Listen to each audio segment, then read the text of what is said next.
everybody, welcome back to the channel.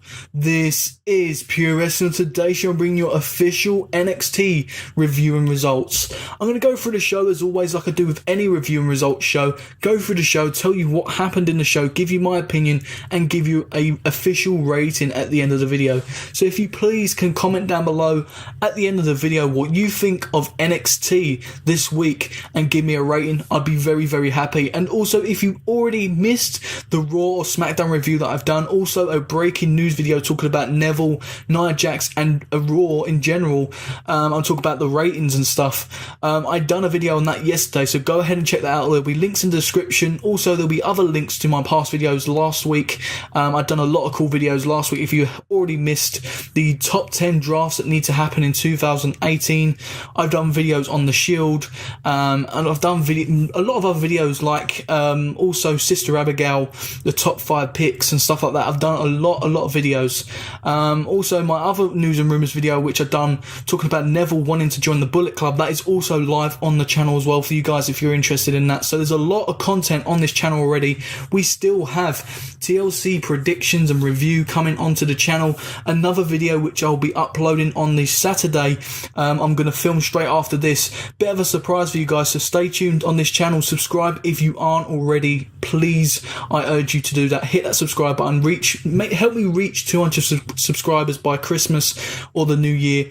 I'll be very, very grateful. And also, don't forget to hit that notification bell. That is very crucial because YouTube are having massive issues with unsubscribing people and unhitting that bell, so then you don't receive all the notifications when I upload. So that is very, very crucial. And always, if you enjoy this video, smash that thumbs up. Let me know I'm doing a great job. So yeah, that's it, guys. We go straight into the video of the NXT review and results. Now, before I go into what happened on the show in general, I just want to say NXT is the A show. Now, to prove it, this week, if you watch the main rosters, both shows, and compare it to NXT this week, NXT did what the main roster should be doing. They utilised their talent, they give a storyline, and used it correctly. And also give us wrestling matches. Now, there was a few wrestling matches during this week, but there wasn't nothing major. If I'm honest, the wrestling matches we got on NXT were a double the times better than we did on the main roster. That's just my personal opinion. I just think Triple H and Regal are doing something special down there in NXT, and I believe it should be up there with the main roster on its own brand. I don't think it should be known as a development company. I think it should just be NXT, and that is their division. And we get the drafts and that included with NXT in there. We don't have, oh, someone's coming up to the main roster.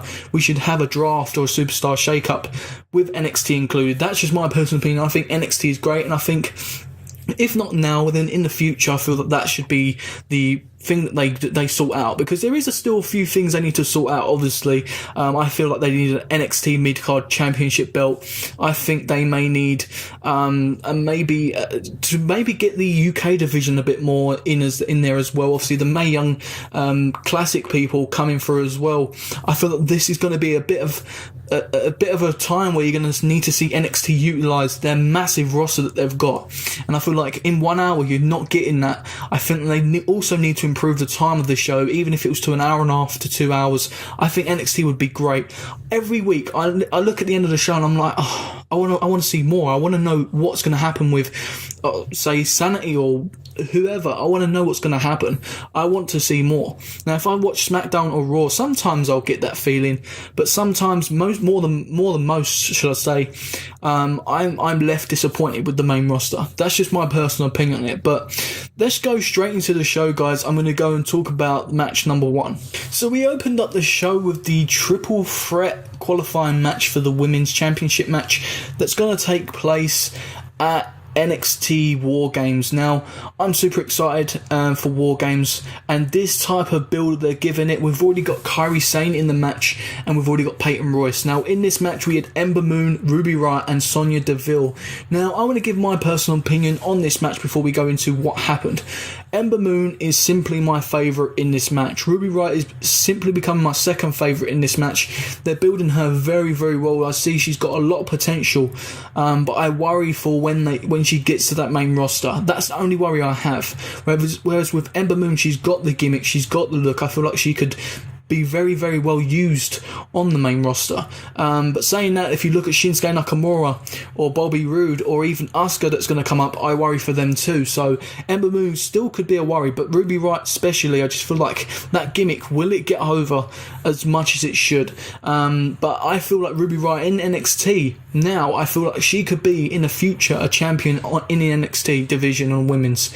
Sonya Deville, not quite warmed up to her yet. I feel like there's still a little bit more they need to give. This gimmick is not reaching the potential it has yet, but then we haven't seen her for a long time. We've having breaks in between. We're not seeing Sonya Deville regular on NXT television. When you got the likes of Shayna Baszler and Mercedes Martinez coming up from that UFC sort of style background, obviously rumours of Ronda Rousey as well coming to WWE, this gives a big effect on Sonya Deville, because obviously she's got the UFC style. So will she succeed before then? Will she succeed during when they turn up? We don't know what's going to happen, but hopefully it works for her. But in this match, I was very, very pleased with this match. Very, very well booked. Obviously whoever wins is going to go through to the Fatal 4-Way for the War Games match towards the NXT Women's Championship. They never cease to amaze me, this booking. This whole every week a match is going to happen. But yeah, the match in general was very good. The winner of this match was Ember Moon. I was very happy because in my predictions towards this, I actually picked Ember Moon, Ruby Riott, Nikki Cross and Kairi Sane. That was who I originally picked. But Ember Moon won with the Eclipse finisher. The Eclipse, amazing finisher. I love that finisher. There was a few good moments in this match. The story basically in this match was Ruby Riott hit with the Pele kick and injured her ankle, and she'd already injured it just beforehand as diving out onto them on the ramp. She hurt her ankle, and that was the story of it. Obviously the ankle was going to come into play. Sonya Deville, the UFC fighter, the MMA fighter she is, going to utilise that, and she kept getting the ankle lock in on Ruby Riott. Ruby Riott wasn't going to tap, you could tell. She seems like a Dean Ambrose type, not going to tap. But Ember Moon quietly, after receiving that Pele kick, got up to the top turnbuckle and hit the Eclipse on Sonya Deville, but Sonya Deville rolled out so she couldn't see her, but she see that Ruby was hurting. Her ankle was still hurting, obviously, after taking the leg lock or the ankle lock, and she basically pinned Ruby Riott. And I was pleased with this booking because Sonya Deville wasn't pinned still. She's still unbeaten in terms of being pinned. Ruby Riott, it wouldn't affect her. You could see she was going to lose, obviously, injury. It was just a perfect story, and Ember Moon was the favourite in this match. So next up, we was at the Performance Center. There was some security camera footage, like you see them black and white security footages. It showed the Undisputed Era. They basically approached Roderick Strong. He was basically leaving the Performance Center, and there was no audio. It was just black and white, and you can just basically see the clip. And what it seemed to be was that they're still trying to lure Roderick Strong into the Undisputed Era. The main part you want to see of this is Adam Cole holding a shirt, and it seems to be like the Undisputed Era shirt. He puts over the left shoulder of Roddy and he taps him as if to say, just think about it, come back to us, sort of thing, just trying to be the nice guy. But Roddy returns it and does the same thing back and walks away. I'm liking this. I think it's very, very well done. I do believe, in a personal prediction, I do believe Roddy's going to join these. There's obviously spoilers going out there. I won't release it too much on here. Roddy will join somebody like a tag team, and it's going to come up into War Games, which I'm okay with. But I feel like in the end, I feel like he's going to be joining the Undisputed Era. So that's just my personal opinion on that. But we go on to the next part of NXT. Next up, we had William Regal being interviewed backstage. Obviously, we'd just seen the women's match, the triple threat match, which was very good. And he was basically saying, okay, we have now got a third member in this Fatal 4-Way. Next week, we will be having a battle royale with the rest of the women's roster, giving them a chance. But before he said that, we had Peyton and Royce and Billie Kay come out. Billie Kay's basically saying, oh, well, you should just add me into that Fatal 4-Way. That's personally something I don't want to see happen. And it's not because I don't like Billie Kay. If they're going to give us Peyton Royce, give us Peyton Royce. If they're going to give us Billie Kay, give us Billie Kay. I don't like when they're both in the ring. It just, you know they're not going to win. Whereas if there's one of them, there's still a chance. I just feel that's just a personal thing I have with them. I feel like they're great together, but when one's outside and one's in the ring. But when they're both in the ring, I don't think they gel very well. That's just my personal opinion. That could be different to you guys. But He basically says, no, there's going to be a battle royale next week on NXT, so that's going to be good for me when I review it for you guys. There's going to be a battle royale with all the rest of the women's, and it also showed during a break the basically the picture that they have, obviously the leading up to next week, and it actually showed the Mae Young Classic winners too. Also had a Leah in there, a few NXT like main card of women's were in there, but I simply believe what I'm going to predict here, guys. I feel like Nikki Cross could be added into this match. I feel like because she got, or she could just get involved, because she got screwed over by Tanara Conti in the Undisputed Era scene last week. I feel like she's either going to find a way into this match or screw over Tanara. I'm all down for that because it will bring storyline, it would make sense. If not Nikki Cross being put into this match and winning it, I wouldn't go far by saying Mercedes Martinez. I wouldn't go far by that. Or even Shayna Baszler if they actually do a surprise thing where they add her into it. Peyton Royce basically, Billy Kay storms off and Peyton Royce looks at the general manager, William Regal, and says, how could you, and just walked off. Very, very funny, obviously, to see these two girls, the iconic duo, with William Regal in this segment, and it just done everything for me. It announced obviously what's going to happen next week. This is what NXT seems to do. They don't show you on the show like 3 or 4 times, okay, yeah, we're going to have this match. They'll do it once or twice in the right moments, rather than constantly. Like on Raw, you had the steel cage match with Braun Strowman and Reigns. You kept seeing it over and over and over again. It just gets on your nerves. Next up, we had Alistair Black in action. He was versing Raul Mendoza, who was in the Cruiserweight Classic, got eliminated in the first round, I believe, by Brian Kendrick. He was good, and he was very good in this match as well. As we knew, Velveteen Dream would appear in this segment before the match even started. We had Velveteen Dream appear, and he basically jumped on his apron to basically distract Alistair Black. He took his vest jacket, the leather jacket that he wears, which is a crucial part of his gimmick and his look, and Alistair Black stared at him. Then we had Raul attack Alistair Black, and he got a few high flying moves in, some good offense. It was very, very good, but it was just too much. Alistair Black grew into the match, started getting into the match, kicking him, doing his moves, done a springboard move as well. It's just beautiful, beautiful moves Alistair Black does. I see this guy is money, and he's going to be very, very big in the future. I wouldn't be surprised if we see him in the main roster next year, towards halfway through the year, end of the year. He's going to be big, he's going to be money. I'm looking forward to seeing what comes of Alistair Black. I do hope they give him that NXT Championship, maybe towards WrestleMania time or something like that. I do think he would be a good person to beat Drew McIntyre for that title. That's just my personal opinion. But also in this match, as he wins, Alistair Black wins the match with the Black Mass in this match. Crucial move, obviously. Lovely spinning kick straight to the face. He nailed it. You heard the kick. Raul Mendoza took this very, very well. Pinned 1, 2, 3.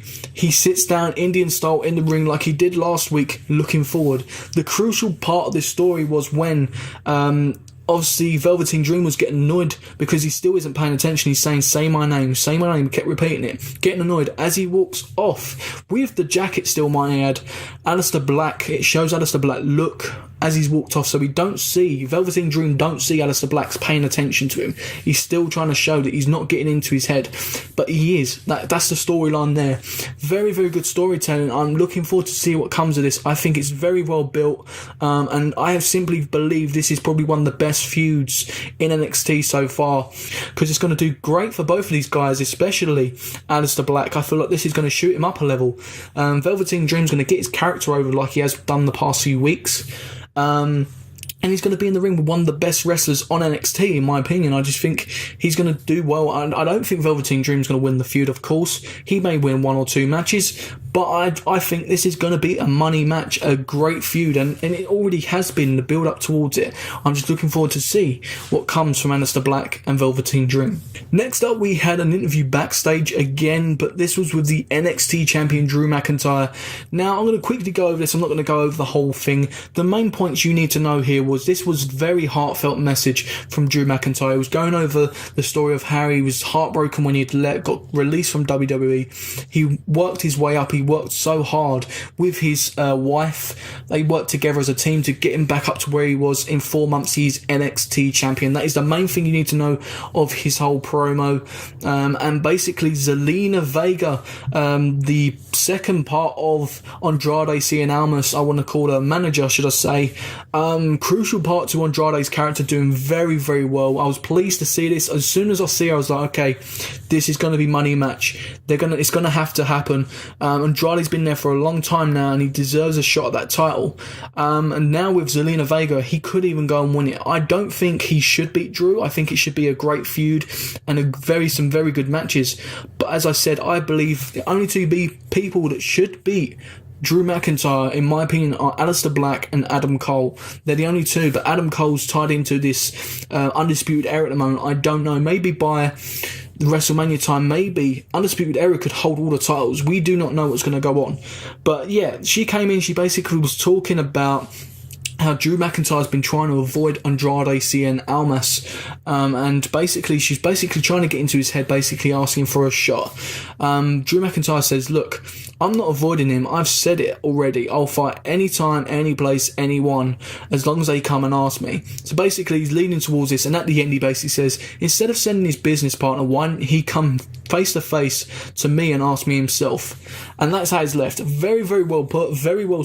Well, it wasn't even scripted. It didn't feel scripted. If it was, very well, basically said. I was actually intrigued to see what Drew was being like, because we've seen this arrogant, this very passionate side of Drew McIntyre, and we haven't seen this heartfelt side of him, and that was very nice to see. And as soon as Zelina came in, I knew exactly what was going to happen, and I was very pleased to see that maybe next week we may see Andrade go face to face with Drew McIntyre and actually ask him himself. I'm all down for this feud, and I cannot wait to see what happens.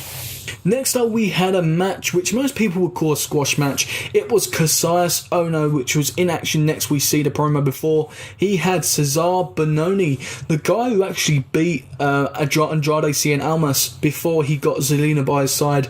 I'm seeing a storyline coming up for this guy. They're obviously pushing him. We see his entrance and we see him come down to the ring. This guy is obviously going to be pushed in the future. He's got a great look.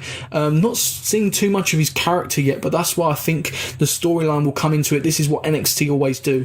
Casillas Ono wins this match here. He basically wins with that elbow, the forearm, the rolling elbow, sorry. And it was pretty quick. It basically was a squash match. But the thing I don't like to call it squash match, because Casillas Ono is such a great worker. He likes putting people over as well as winning. And sometimes he'll just put someone over, sometimes he'll win and put someone over in that match. I don't like to call it squash match, because this guy, Cesar Benoni, actually got some spots into this match. But what I think's coming for Cesar Benoni and Casillas Ono, that's what I'm going to go into next. Cesar Benoni, I feel like what they should do, and what they may do, is actually have him be like another man added towards Andrade Cien Almas' gimmick. He's obviously got Zelina, and he looks money with Zelina by his side. I feel like maybe another big guy like him next to him would be a good group, a good faction. I feel like that would be a very good addition, and I feel like it would give him some heel character, some good character, and people get behind that character. Casillas Ono, I think if they make an NXT mid-card title, I've already announced, I think Casillas Ono will be the first winner of that mid-card title. I feel like it will do wonders for him, or even get to the final and lose, whatever. I feel like he's going to be a major player in that mid-card title, whether it's a tournament or whatever. I feel like he's going to be a major part of the mid-card championship in NXT if they announce it. We had basically, obviously they have what's going to happen in the coming weeks. In 2 weeks time we have Johnny Gargano going against Fabian Aichner, or Aichner, I can't remember how it's pronounced. He was on NXT a couple of weeks ago, and he was very, very good. Athletic, strong. He was the type of person that you'd like to see, maybe like a Neville, that sort of type. He's very, very good. I hope they build this guy up. Obviously, he's going to probably lose to Johnny Gargano, but I hope they show what he's all about against Johnny Gargano, one of the best in their roster. That's going to happen in 2 weeks' time. Obviously, next week, the 16-woman Battle Royale was shown. As I said, they had the graphics. It also features Billie Kay in that match as well, so she may even win. But there was every other Mae Young Classic competitor in there except for Shayna Baszler. So maybe that could mean that maybe she can come along and maybe be like, why haven't I been put in the match before on next week's episode? I think Shayna Baszler, if she's in this match, she will win it, as I said. If not, there'll be like the likes of Bianca Belair or Mercedes Martinez or even Nikki Cross. That's just my early predictions. One of them, I feel like they're going to be the ones. Next up, we had Sanity versus Undisputed Era. Now, before I go into the match in general, I must say, Mauro Ranallo, in this match and the Alistair Black match, he called everything perfectly. He just gives everything like a Jim Ross character. He gives you that hype, that excitement in the match, and he just pulls off these great commentary. That's one thing I wanted to say. But this match in general, it was an okay match. It was a match you'd expect to not give away everything. We got to see a little bit of Sanity. We got to see each member: Eric Young, Killian Dane, and Alexander Wolf. Nikki Cross was outside the ring. Undisputed Era: Adam Cole, Bobby Fish, and Kyle O'Reilly. We got to see a bit of everybody in this match. But the key thing led to this. This match did not finish as I predicted. Yesterday, I was talking to one of my friends. I predicted this would not end. This match would take place, but it would not end. There was a few key moments in here in the match. I won't go over everything, but in the end, it was a DQ basically. The Authors of Pain, guys, they're back. I was expecting them to turn up to the main roster. I was expecting them to turn up maybe a Survivor Series or something. That was just what I was expecting. In my personal opinion, I think it helped the main roster, but I don't think they're ready yet. I do feel like their in-ring skill could be improved massively. Obviously, the promo just cuts through, basically, their manager. But I just think these are guys going to be big in the future, but they're not ready yet. But I predicted they were going to turn up at Survivor Series because they're two big guys. Vince loved big guys, and they need tag teams in the main roster. But it didn't seem to work out, guys. They are back. They are announced. Obviously, they take out Sanity. The Undisputed Era get up and go up the ramp, and they're looking down like, no, not shaking their heads. Obviously, they're not getting involved. They're getting away. I'm hoping this does not make the Undisputed the coward team. Obviously, this is going to be a triple threat probably at the pay-per-view War Games, but I don't want to see the Undisputed Era as that cowardness team. Obviously, we've seen a little bit here and there. I don't mind that, but when it's the pay-per-view match, I want to see everything in the ring all down like NXT normally do with tag team matches. But it ended with Akam and Razor holding up them titles, the NXT tag team titles, saying they're coming back, they want their rematch, and I am all down for it. I am looking forward to see this match happen. And I just love NXT, guys. I love NXT. They leave me with a smile. I'm hyped. I'm ready. I'm just excited to do this review, especially. I just love everything they do. And if you did miss last night's show, go and check it out, guys. Words cannot explain. Me giving you this review, I can only give you so much, but when you're watching it, you're feeling something different. So tonight's show, I'm going to officially give a rating now. I give Raw, I think it was a 2.5 or 3. I think it was a 3. I give SmackDown Live a 4. I'm going to give this a 6.5. It wasn't up there with the 7s, the 8s, the 9s, etc. It was a great show in terms of it was above average. We had a lot of great stuff in here building towards that War Games. This is what I expected from the build-up on Raw's go-home show towards TLC, but we did not get that, and I was disappointed. But we got a great NXT show this week, 6.5. Never disappoints with NXT. So that is it, guys. That is the NXT review results. Hope you enjoyed this video. As I said, smash that thumbs up, comment down below what you thought of NXT with a rating, and also if you want, let me know in the comment section down below what you think of my content I've been releasing. Go ahead and check out all my past stuff, links in the description or at the end of the video on the thumbnail, as always, for you guys. And yeah, there'll also be links down there as well to my social media if you want to contact me elsewhere, maybe on Facebook, Twitter, at TIPW Podcast. This is Pure Wrestling Podcast on Facebook. You'll be able to find me. And that is it, guys. I hope you enjoyed this video. As I said, smash the thumbs up, subscribe if you aren't already. That's a crucial thing. And hit that notification bell. And we'll see you on the next episode of This Is Pure Wrestling.